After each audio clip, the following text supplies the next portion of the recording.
Traditional corporate strategy is built on a specific sequence of actions: identify an attractive market, stake out a defensible position, and fortify the walls against competitors. The standard MBA toolkit is heavily indexed toward optimization. It assumes you are operating within clearly defined industry boundaries, fighting known competitors over a predictable pool of customers. This chart shows a standard microeconomic model, where a defined supply meets a known demand at a stable equilibrium point. This predictable interaction of buyers and sellers is the foundation upon which classical strategy rests. But look at frontier technologies, like commercial drone delivery or active space debris removal. In these environments, there are no existing buyers. There are no institutional rules. The demand is completely unformed. Applying standard equilibrium models to these environments shatters the framework. If you wait for a stable market before acting, you guarantee failure. You cannot optimize an unbuilt system. Using mature market tools here is a strict category error. Traditional strategic tools serve as blinkers in these environments, obscuring the actual challenge from view. This matrix outlines a shift in strategic logic. The left column shows standard strategy, establishing a unique position, which only works in slowly changing markets. Contrast that with the right column. In rapidly changing, ambiguous markets, advantage duration is unpredictable. Established companies often stumble here because they obsess over the needs of their current content customers. Those users are already well served by the status quo, making them the wrong demographic to study when trying to locate unstructured, latent demand. Oxford researcher Rafael Ramirez notes that strategy in these early stages requires a different objective. Rather than analyzing an industry, companies must reinvent value itself. This means shifting from a linear value chain to a value-creating system, an ecosystem of diverse actors. Leadership's primary task is reconfiguring roles across this chaotic network, mobilizing independent players to generate new value. The strategic objective moves from defending a fortress against known rivals to actively organizing a decentralized, untamed network of partners. Economist Paul Jarosky modeled this early market evolution. The baseline state is extreme chaos. You see a massive spike in firm entry and exit, unpredictable technology development, and a wild proliferation of idiosyncratic product variants. During this chaotic phase, the major innovations that eventually define the industry almost exclusively come from outsiders, new entities entering the space for the first time. But these outsiders quickly learn a harsh truth: a superior invention is commercially worthless on its own. To capture value, you need what researcher David Teese called complementary assets, the surrounding infrastructure and components required to actually realize the innovation's potential.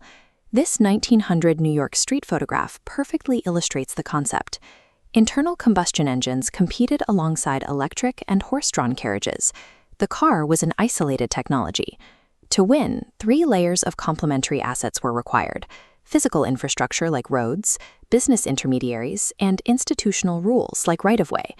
Finding the latent demand to support this required targeting people who scarcely participated in the existing horse and buggy market, turning non-consumers into early adopters. This requires the entrepreneur to act as a system builder.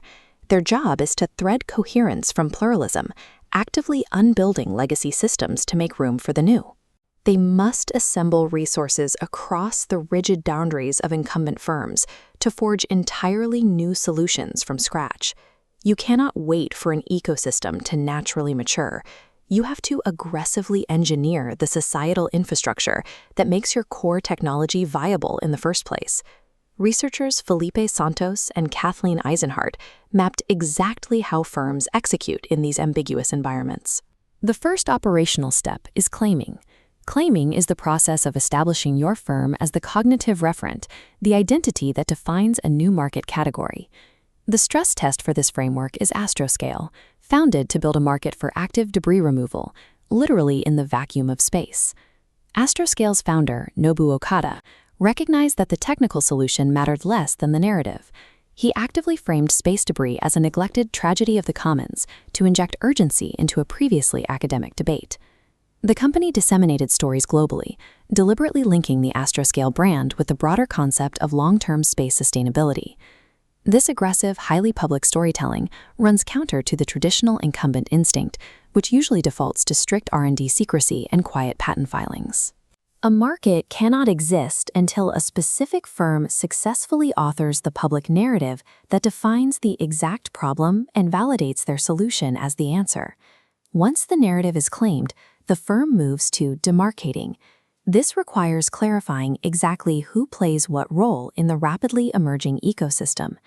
Instead of attempting to crush early competitors, system builders use strategic alliances with established firms to draw clear boundaries around their own operations. Google executed this by strictly defining search as a distinct algorithmic utility. By demarcating themselves from cluttered web portals like Yahoo, they clarified their exact role to the market.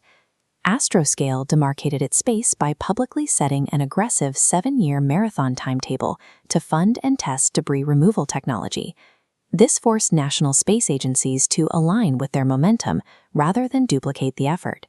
The final architectural step is control.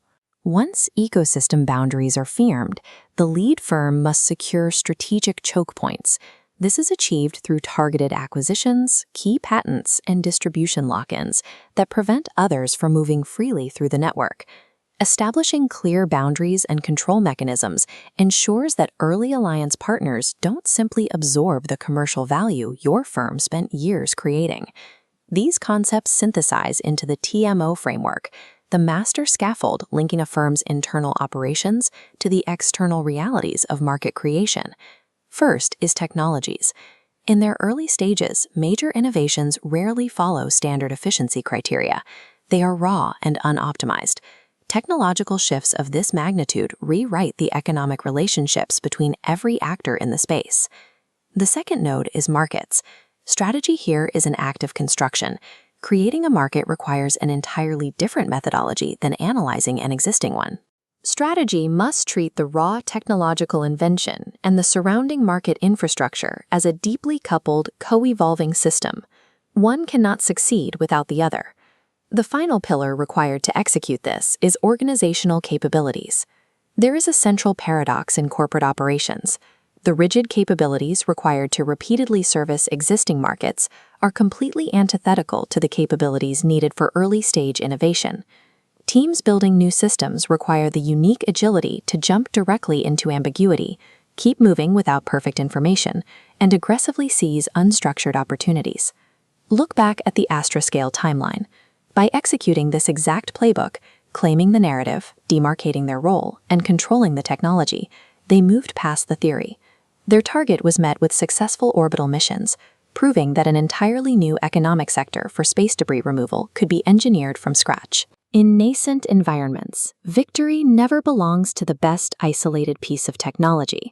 It belongs to the firm that orchestrates the cognitive narrative, secures the complementary assets, and builds the organizational agility to conjure a market out of the void.